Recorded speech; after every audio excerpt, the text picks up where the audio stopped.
Assalamualaikum warahmatullahi wabarakatuh. Selamat pagi, Komandan. Komandan coba bayangkan skenario ini.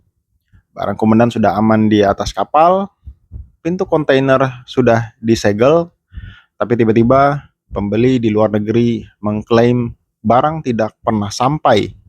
Atau yang lebih parah, ada pihak antah berantah yang membawa dokumen bill of lading palsu, lalu mengambil kargo Komandan begitu saja di pelabuhan tujuan. Ini bukan sekedar cerita horor belaka, Komandan. Ini adalah sengketa bill of lading. Dan kenyataannya ini terjadi pada eksportir setiap tahunnya. Di video kali ini kita akan membedah tuntas 4 poin krusial yang wajib Komandan kuasai sebelum bisnis Komandan terjebak dalam pusaran masalah yang sama. Nah, bill of lading atau yang sering kita sebut sebagai BL adalah dokumen pengiriman yang paling vital dalam dunia ekspor. Dokumen ini bukan sekedar resi. BL adalah bukti kepemilikan kargo, sekaligus kontrak pengangkutan resmi antara Komandan sebagai eksportir dengan pihak perusahaan pelayaran. Satu saja kesalahan ketik pada BL, akibatnya bisa sangat fatal. Kargo bisa tertahan, pembayaran dari bank macet, atau yang terburuk, barang kemudian jatuh ke tangan pencuri. Nah, karena itu di video ini ada 4 poin utama atau agenda utama yang akan kita bahas. Yang pertama, fungsi BL dan posisinya dalam alur ekspor. Yang kedua, 4 jenis sengketa BL yang paling sering menimpa eksportir. Yang ketiga, resiko fatal jika BL salah isi atau disalahgunakan. Dan yang keempat, langkah konkret menghadapi sengketa BL.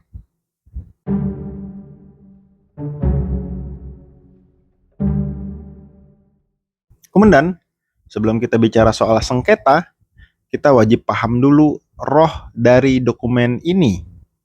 BL itu punya 3 fungsi utama yang tidak bisa dipisahkan satu sama lain. Fungsi pertama yaitu BL adalah bukti kontrak pengangkutan.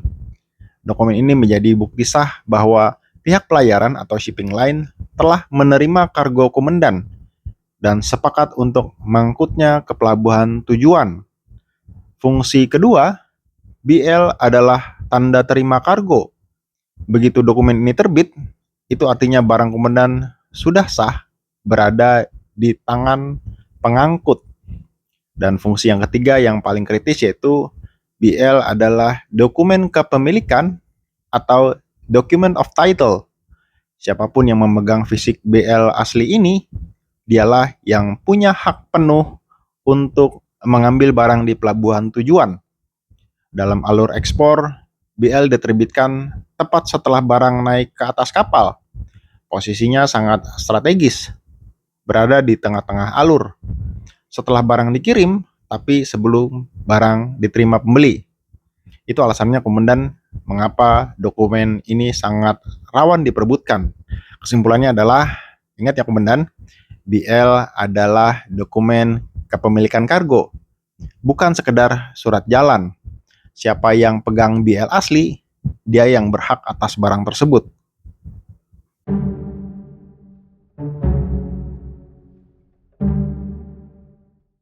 Komandan sekalian, dari pengalaman di lapangan, ada 4 jenis sengketa BL yang wajib kita waspadai. Yang pertama yaitu data tidak sesuai atau diskrepansi. Ini terjadi kalau data di BL tidak sinkron dengan dokumen lain, seperti invoice atau packing list. Contoh sederhananya, berat kargo di BL tertulis 500 kg, tapi di invoice Komandan tulis 520 kg. Selisih angka ini aja bisa membuat pihak bank menolak mencairkan pembayaran letter of credit Komandan. Lalu sengketa yang kedua yaitu kargo rusak atau kurang. Saat barang sampai di tujuan dalam keadaan cacat, pihak pelayaran pasti akan mengecek kondisi BL saat pertama kali diterbitkan.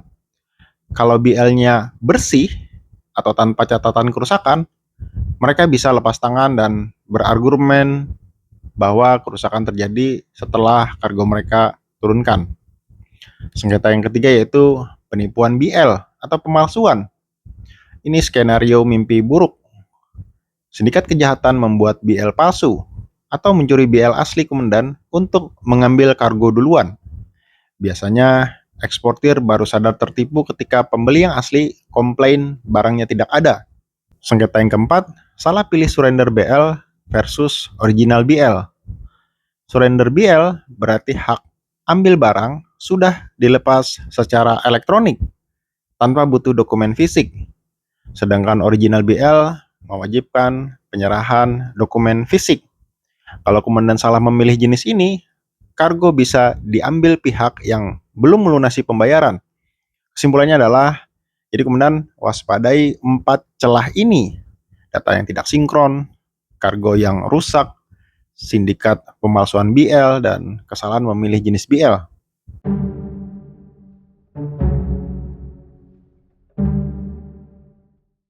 Lalu apa dampaknya ke komandan? Kita akan bicara soal kerugian finansial ya komandan. Resiko pertama yaitu penolakan pembayaran LC. Bank itu sangat kaku komandan. Ketidaksesuaian dokumen adalah alasan nomor 1 mengapa pembayaran ekspor gagal cair. Resiko yang kedua, kargo tertahan di pelabuhan. Kalau BL bermasalah, pelabuhan tidak akan mau melepas kargo.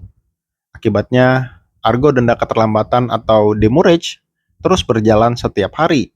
Dalam hitungan minggu, tagihannya bisa mencapai ribuan dolar.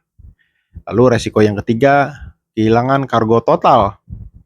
Kalau kargo sudah diambil penipu bermodal BL palsu, mengejarnya lewat jalur hukum internasional itu sangat panjang dan butuh biaya fantastis. Mayoritas UMKM kita akan langsung menyerah karena kehabisan napas di ongkos perkara. Kesimpulannya adalah, risiko BL bermasalah ini bukan main-main komandan. Mulai dari pembayaran ditolak, denda harian mencekik, sampai kehilangan barang yang sepenuhnya.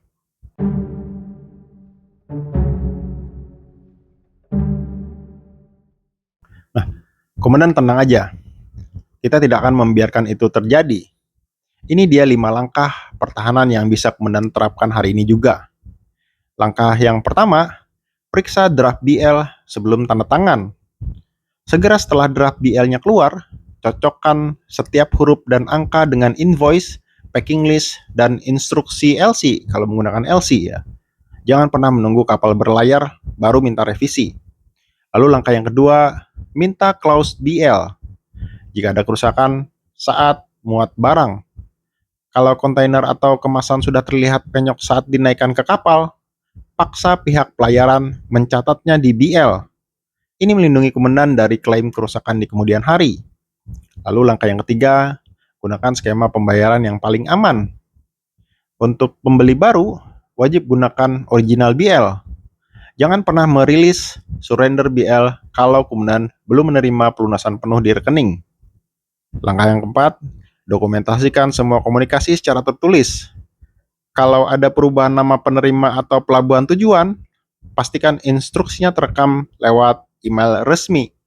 Hindari instruksi lewat telepon yang tidak ada bukti jejak digitalnya.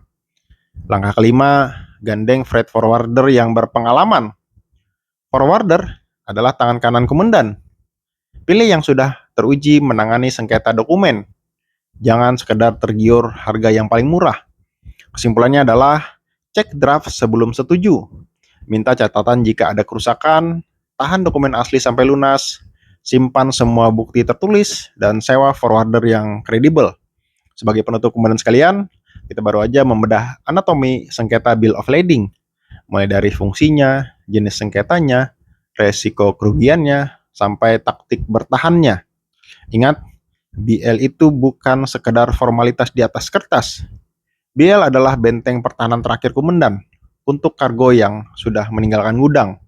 Nah, sebelum kita akhiri komandan, pernahkah komandan mengalami drama terkait dokumen ekspor? Entah itu BL yang salah ketik atau kargo yang tertahan? Ayo ceritakan pengalaman komandan di kolom komentar. Satu wawasan dari komandan bisa menyelamatkan bisnis sesama eksportir kita. Terima kasih sudah menonton dan salam sukses selalu. Saya Roni Aban dari Indonesian Export Channel. Assalamualaikum warahmatullahi wabarakatuh dan selamat pagi.